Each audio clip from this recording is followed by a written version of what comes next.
পাহাড় নাকি সমুদ্র, কোনটা বেশি প্রিয়? আমার ক্ষেত্রে পাহাড়, তোমাদেরটা জানিও। কিন্তু মন চাইলে কিন্তু পাহাড়ে সবসময় যাওয়া সম্ভব নয়। কিন্তু কলকাতা থেকে মাত্র 4 ঘন্টা দূরে রয়েছে এত সুন্দর সমুদ্র, যেখানে কিন্তু যখন ইচ্ছা মন চাইবে তখনই আসা যায়। তবে কলকাতাকে যদি সেন্টারে রাখা হয় তাহলে পাহাড় দেখার জন্য যেতে হবে সেই উত্তরবঙ্গ, যার জন্য মিনিমাম 2 থেকে 3 দিন ছুটির দরকার, যেটা এই কর্মব্যস্ত জীবনে আমার পক্ষে সবসময় পাওয়া সম্ভব নয়। কিন্তু আবার এই কলকাতা থেকেই 125 কিলোমিটার দূরে বঙ্গোপসাগরের তীরে রয়েছে পশ্চিমবঙ্গের একেবারে দক্ষিণ প্রান্ত, যেখানে সমুদ্রের ঢেউও রয়েছে, আবার রয়েছে আশেপাশে ঘুরে দেখার জন্য বেশ কিছু শান্ত নিরিবিলি পরিবেশ। আর সব থেকে বড় কথা হলো এইখানে এসে এই সমস্ত কিছু ঘুরে দেখার জন্য রাত কাটানোর প্রয়োজন নেই, মাত্র একটা দিনই যথেষ্ট। এখানে পেটাই পরোটা, প্লেন লুচি, হিঙের কচুরি, ডিম টোস্ট, বাটার টোস্ট, ঘুগনি মুড়ি, আলুর দম মুড়ি। তো ব্যাস, সপ্তাহের শেষে একদিনের জন্য আমি বেরিয়ে পড়েছিলাম পশ্চিমবঙ্গের একমাত্র সাদা বালির বীচ বকখালির উদ্দেশ্যে।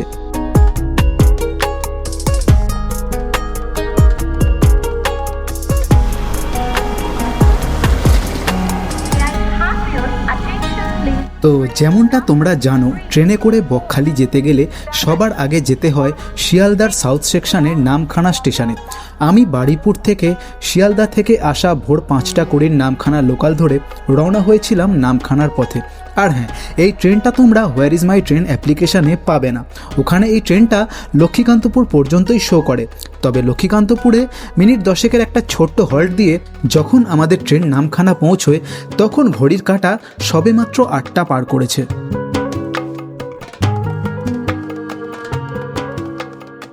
তো গুড মর্নিং সবাইকে, আরও একটা ওয়ান ডে ট্রিপের ভিডিওতে সবাইকে স্বাগত জানাচ্ছি। তো এই মুহূর্তে এখন আমি দাঁড়িয়ে রয়েছি, দেখতে পাচ্ছ, নামখানা স্টেশনের বাইরে। আর আজকের এখানে এসেছি তার কারণ হচ্ছে আজকের যাচ্ছি আমি বকখালি, যাকে বলা হয় বাংলার একমাত্র সাদা বালির বীচ। গত সপ্তাহে গিয়েছিলাম লালগঞ্জ, সেটাও কিন্তু যেতে হয় এই নামখানা থেকেই। আর বকখালি যাওয়ার কিন্তু দুরকম উপায় রয়েছে। তোমরা এই স্টেশন থেকে কিন্তু টোটো নিয়ে রিজার্ভে যেতে পারো। আমি যাব শেয়ারে, তার জন্য এখান থেকে এখন আমি যাব স্টেশনের বাইরে বেরিয়ে মেন রোডে। ওখান থেকে অটো পেয়ে যাব, বাস পেয়ে যাব। চলো দেখা যাক কী পাওয়া যায়। এইবার এই নামখানা থেকে বকখালি হোক বা লালগঞ্জ হোক বা মৌসুনি আইল্যান্ড, রিজার্ভে যেতে চাইলে এই স্টেশনের বাইরেই এখান থেকে টোটো রিজার্ভ পেয়ে যাবে।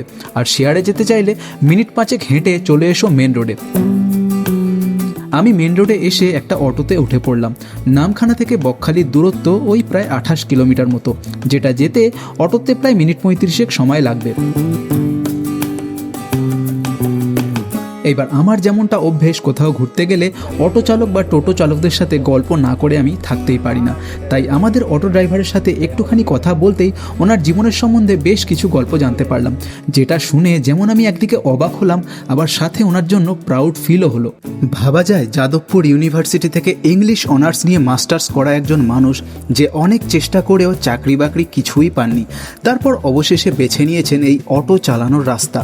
তবে এই নিয়ে এখন ওনার মনে কোনো দুঃখ নেই, বরং উনি বেশ ভালোই আছেন এবং বর্তমানে উনি 6টা অটোর মালিক, যার থেকে উনি মাস গেলে যা আয় করেন তা আচ্ছা সরকারি বাবুদেরও হার মানিয়ে দেবে।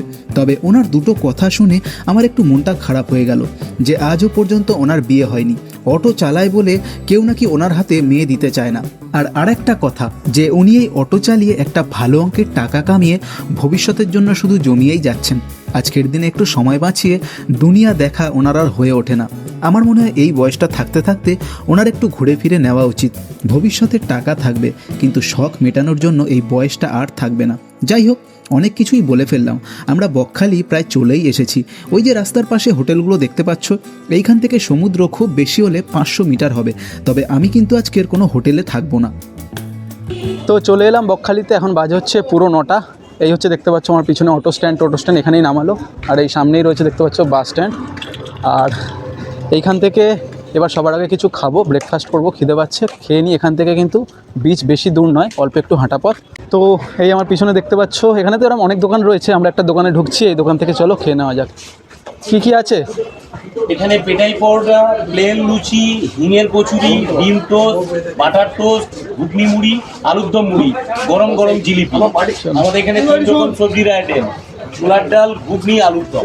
তো আমার ফেভারিট পেটাই পরোটা নিয়ে সবে আমি খেতে বসেছিলাম, ঠিক এমন সময় তরকারির বাটি হাতে নিয়ে একজন টোটোওয়ালা এসে মাত্র 300 টাকার বিনিময়ে আমাকে বকখালির আশেপাশে 5টা জায়গা ঘুরিয়ে দেখাবে বলে।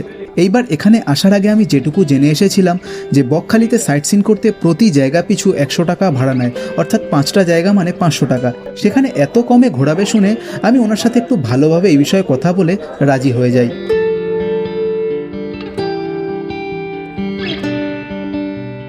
তো এখন ঘড়িতে বাজে হচ্ছে 9:20 আর ব্রেকফাস্ট হয়ে গেল আমাদের। এই আমার সামনেই যে দোকানটা দেখতে পাচ্ছ, এখান থেকে আমরা ব্রেকফাস্ট করলাম। আর এইদিকে এই যে রাস্তা চলে গেছে দেখতে পাচ্ছ, এই বাস স্ট্যান্ড, এই রাস্তা কিন্তু এইদিকে চলে গেছে বকখালি বিচ। বেশি দূর না, আর আমাদের কিন্তু নামিয়েছিল এই জায়গাটায়। তো আমরা আগে বিচে না গিয়ে আমরা আগে সাইট সিনগুলো করে নিচ্ছি। তার কারণ হচ্ছে এখন বিচে গেলে প্রচণ্ড রোদ। তো যখন আমরা খাচ্ছিলাম একটা টোটোওয়ালা এসে আমাদের বললো সাইট সিন কী করাবে, কত কী খরচাপাতি নেবে, উনি আমাদেরকে ভালোভাবে ঘুরিয়ে দেবে বললো। তো আমরা আগে সাইট সিনগুলো করে নিই, মোটামুটি 5টা স্পট রয়েছে, সেইগুলো ঘুরে নিয়ে এসে তারপর বিচে যাব। চলো। ঘড়িতে সময় বলছে সকাল 9:30। শুরু করলাম আজকের সাইট সিন করা। আমাদের টোটো দাদার কথা অনুযায়ী সব জায়গাগুলো ঘুরে দেখতে প্রায় 2.5 ঘন্টার মতো সময় লাগবে, এবং তারপর উনি আমাকে ছেড়ে দেবেন বকখালি সি বিচে। গাছপালা দিয়ে ঘেরা এই গ্রাম্য রাস্তা দিয়ে যেতে বেশ ভালোই লাগছিল। এমন সময় হঠাৎ আমাদের টোটো এসে পড়লো এইরকম একটা জায়গায়। এই জায়গাটার অ্যাম্বিয়েন্সটা একবার দেখো।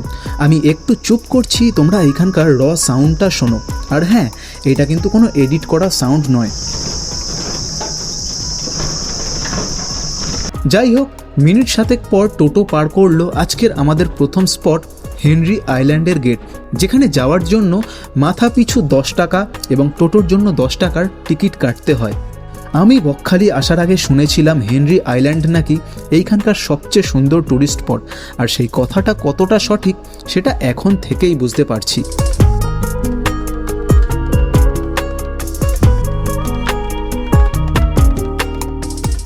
তো হেনরি আইল্যান্ড যাওয়ার জন্য এই পিছনে টোটো আমাদের এখানটায় নামিয়ে দিল। আর সামনে এই দেখতে পাচ্ছ একটা গেট মতো রয়েছে, এই গেটের ভিতর থেকে সোজা আমাদেরকে হেঁটে যেতে হবে। বেশি না, অটো স্ট্যান্ড থেকে কিন্তু মাত্র 20 মিনিট মতো লাগলো হেনরি আইল্যান্ড আসতে। আর এই দু সাইডে কিন্তু পুরো ম্যানগ্রোভ।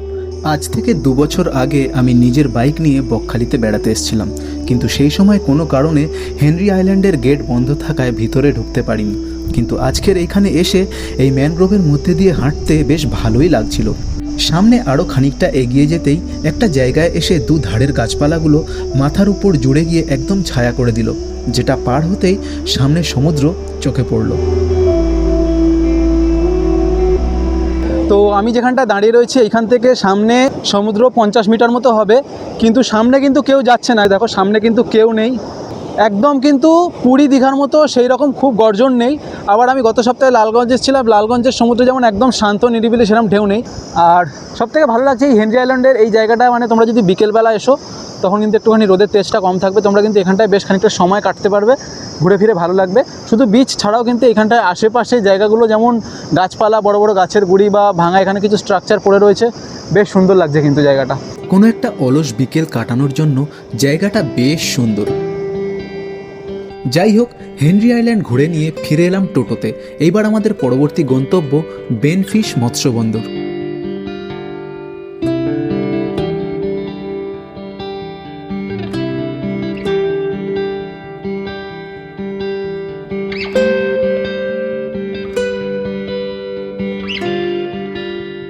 হেনরি আইল্যান্ডের মতো এইখানেও মাথা পিছু এবং টোটোর জন্য 10 টাকা করে টিকিট কেটে চলে এলাম বেনফিশ মৎস্য বন্দরে। তো এখন আমরা চলে এলাম হচ্ছে বেনফিশ মৎস্য বন্দরে। আমার সামনেই রয়েছে মৎস্য বন্দর, ওই হচ্ছে দেখতে পাচ্ছ। আর আমাদের টোটো আমাদেরকে নামিয়েছে এইখানটায়। তবে যাওয়ার আগে তোমাদেরকে একটা জিনিস দেখাই, এইখানটায় কিন্তু তোমরা এই মৎস্য বন্দর দেখা ছাড়াও কিন্তু তোমরা জম্বু দ্বীপে যেতে পারবে লঞ্চে করে। এখানটায় কিন্তু তার ডিটেলস লেখা রয়েছে, দেখতে পাচ্ছ। Jambudwip site scene. মিনি লঞ্চে গেলে পার হেড কিন্তু 150 টাকা ভাড়া, মাঝারি লঞ্চে 25 জন হতে হবে, আর বড় লঞ্চ হলে কমপক্ষে 35 জন হতে হবে।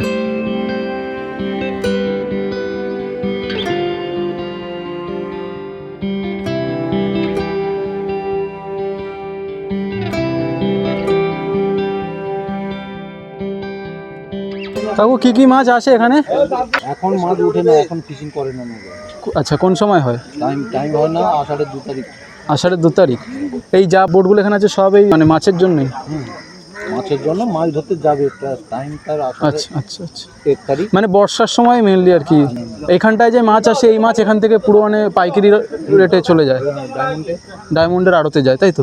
তো এই হচ্ছে বেনফিশ মৎস্য বন্দর। দেখলে এখানটায় কিন্তু আমি আগের বারে যখন এসেছিলাম 2-3 বছর আগে, তখন কিন্তু দেখেছিলাম যে মাছ কিন্তু অনেক নামানো ছিল, কিন্তু এখন এখানে মাছ নেই, যেটা বলছে বর্ষাকালে আষাঢ়ের 2 তারিখে মাছ আনতে যায়, আর সেই সময় এলেই কিন্তু তখন এলে মাছ দেখা যাবে, তাই তো? এখানটায় এখন কি মানে বোটগুলো কি মানে রেডি করা হচ্ছে পুরোপুরিভাবে তৈরি?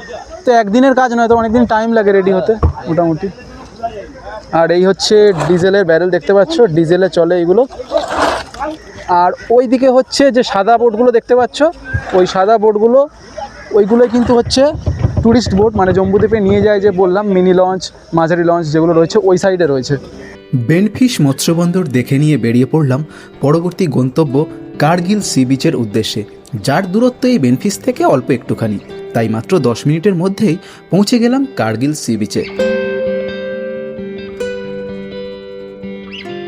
ঘড়িতে সময় বলছে 11টা বেজে 8, আর চলে এলাম হচ্ছে আজকের দিনের তৃতীয় স্পট, কার্গিল সি বিচ। এই হচ্ছে কার্গিল সি বিচ, দেখতে পাচ্ছ, অসাধারণ সুন্দর একটা জায়গা, পুরো কিন্তু জল কিন্তু একদম নীল রঙের দেখতে পাচ্ছ, আর এখানটা কিন্তু অনেক লোক কিন্তু স্নান করতে নেমেছে, দূরে দেখতে পাচ্ছ। এই কার্গিল সি বিচের সৌন্দর্য দেখে আমি আর নিজেকে আটকাতে পারলাম না, চলে গেলাম সমুদ্রের জলে পা ভেজাতে। তো হেনরি আইল্যান্ডে যখন গিয়েছিলাম তখন কিন্তু ওখানে প্রচণ্ড পরিমাণে ঢেউ ছিল, কিন্তু ওখানে জলটা অনেক দূরে ছিল, আর কিন্তু সামনে যাওয়া বারণ ছিল, তাই জন্য ওখানে আমি জলে নামতে পারিনি। কিন্তু এই কার্গিল সি বিচে এসে দেখছি কিন্তু অনেক লোক স্নানও করছে, আর জল কিন্তু এখানটা একদম কাছে, তো এখানটা আর নিজেকে আটকাতে পারলাম না জলে না নেমে। এই দেখতে পাচ্ছ অলরেডি নেমে গেছি জলে, ঢেউ আস্তে আস্তে হালকা হালকা আসছে, সেই কত দূরে দেখো লোকগুলো চলে গেছে, অনেক দূরে চলে গেছে, অসাধারণ সুন্দর লাগছে। ও এই হচ্ছে বকখালির বিখ্যাত কার্গিল সি বিচ। এইবার এই কার্গিল বিচের নামকরণের পিছনেও একটা ইতিহাস রয়েছে। স্থানীয়দের মতে 1999 সালে কার্গিল যুদ্ধের সময় এই বিচে যুদ্ধের ক্যাম্প বানানো হয়েছে, যা পরে সমুদ্রের ঢেউয়ে ভেঙে, এবং সেই কার্গিল যুদ্ধে শহীদ হয়ে যাওয়া বীরদের শ্রদ্ধাঞ্জলি দেওয়ার জন্য এই বিচের নাম সেই থেকেই কার্গিল সি বিচ রাখা হয়। তো বন্ধুরা, কার্গিল সি বিচে যে নেমেছিলাম, নিচে নেমে তারপর উপরে উঠে এসে হঠাৎ করে একটা জিনিস চোখে পড়লো, তোমাদেরকে দেখাচ্ছি। দেখো ওই দূরে, তোমরা বুঝতে পারছো কিনা জানি না, পুরো লাল কাঁকড়ায় ছেয়ে রয়েছে বিচ। সামনে গেলে তো পালাবে, সামনে গেলে যে ভালোভাবে নিতে পারবো তাও নয়, তাও আমি তোমাদেরকে যতটা পারছি দেখাচ্ছি।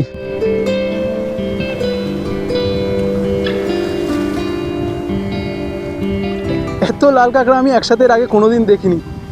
দেখো একবার, দেখো দেখো দেখো।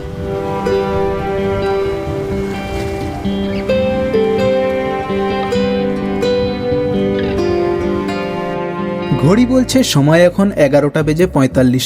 কার্গিল বিচ দেখে নিয়ে এবার বেরিয়ে পড়লাম বকখালির সেই বহু পরিচিত ফ্রেজার সাহেবের বাংলো দেখতে।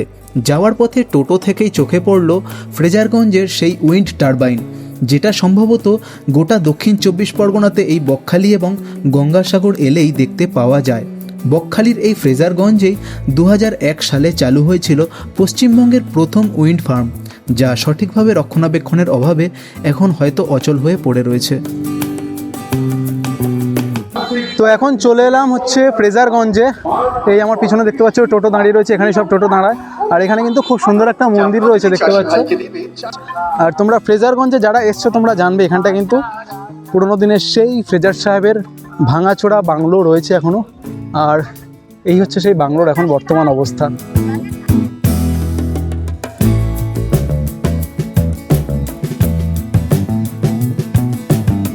আজ থেকে 2 বছর আগে যখন আমি এসেছিলাম বকখালিতে, তখন এই ফ্রেজারগঞ্জে এসে কিন্তু এই যে এখন দেখতে পাচ্ছ রাস্তা বাঁধিয়ে দিয়েছে কি সুন্দর, সামনে পুরোটা কিন্তু এরকম বাঁধানো, তখন কিন্তু এরকম ছিল না। তখন এই জায়গাটায় মাটি ফাটি মানে চাপানো হচ্ছিল, কাজ চলছিল, কিন্তু এখন 2 বছর পরে এসে দেখছি পুরো জায়গাটা কিন্তু বাঁধিয়ে দিয়েছে। আর সম্ভবত এটা কিন্তু ঢালাই রাস্তাও হবে, পুরো একদম ওই মাথা থেকে শুরু করে কিন্তু সামনে পর্যন্ত এরকম চলে গেছে।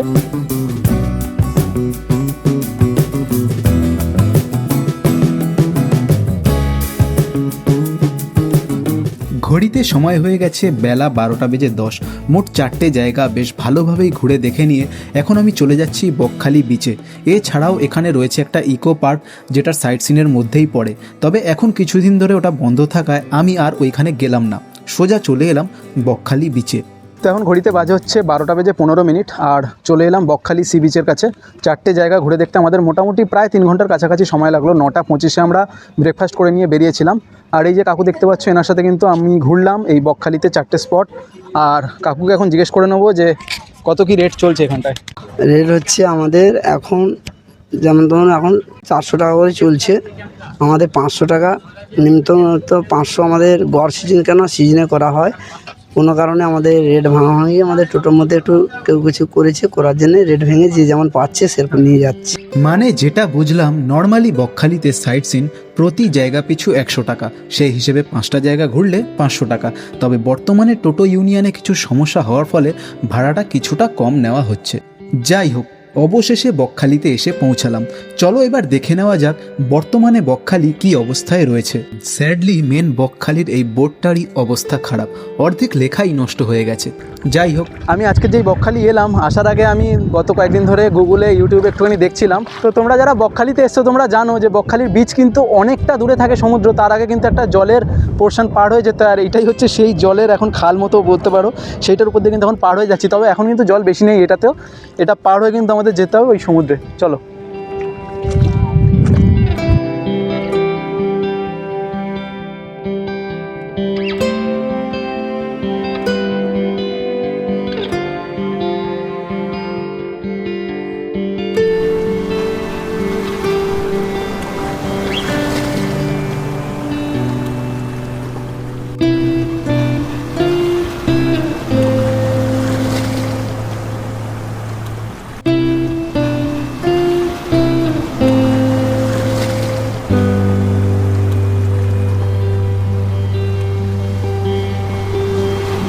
তো বকখালি বিচে এসে সমুদ্রে স্নান তো করিনি, কারণ স্নান করার জন্য সেই রকম বাড়ি থেকে রেডি হয়ে আসিনি।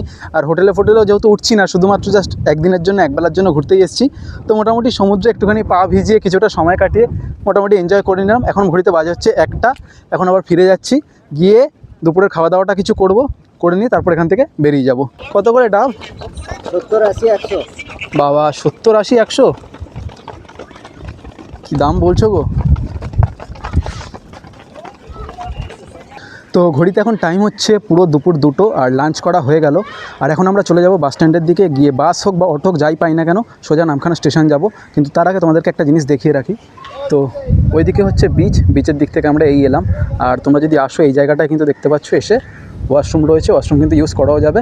তো তোমরা যদি মনে করো সমুদ্রে স্নান করে এসে কিন্তু এখানটায় আবার স্নান করতে পারবে, ফ্রেশ হতে পারবে। আর এখানে সামনে একটা পিকনিক গার্ডেন রয়েছে দেখতে পাচ্ছ, এর ভিতরে পিকনিক করতে পারবে তোমরা। আর আরেকটা জিনিস, তোমরা যারা বাইক নিয়ে আসছো মনে করবে, তো এখানটায় কিন্তু বাইকের জন্য পার্কিং স্পট রয়েছে। ওই যে বাইক দাঁড় করানো রয়েছে দেখতে পাচ্ছ, ওখানটায় কিন্তু রয়েছে কাউন্টার। তো চাইলে নিজের পার্সোনাল কার হোক বা বাইক নিয়ে আসলেও কিন্তু তোমরা এখানে পার্কিং করে বকখালি ঘুরতে পারবে। তো চলো এবার সোজা চলে যাবো আমরা হচ্ছে বাস স্ট্যান্ড নামখানা। তো আসার সময় কিন্তু এসেছিলাম অটোয় করে, কিন্তু এখন যাওয়ার সময় এখানে দেখতে পাচ্ছ বাস স্ট্যান্ডে কিন্তু বাস দাঁড়িয়ে রয়েছে। এই বাসটা এক্ষুনি ছাড়বে, তো এই বাসে করেই চলে যাব। বাসের ভাড়া কিন্তু সম্ভবত 25 টাকা নেবে, কারণ অটোয় নিয়েছিল 30 টাকা, বাসের ভাড়া আরও কম। বাসে সম্ভবত 25 টাকা, অটোয় 30 টাকা, টোটোয় গেলে কিন্তু 40 টাকা নেয়। চলো বাসে চলে যাওয়া যাক।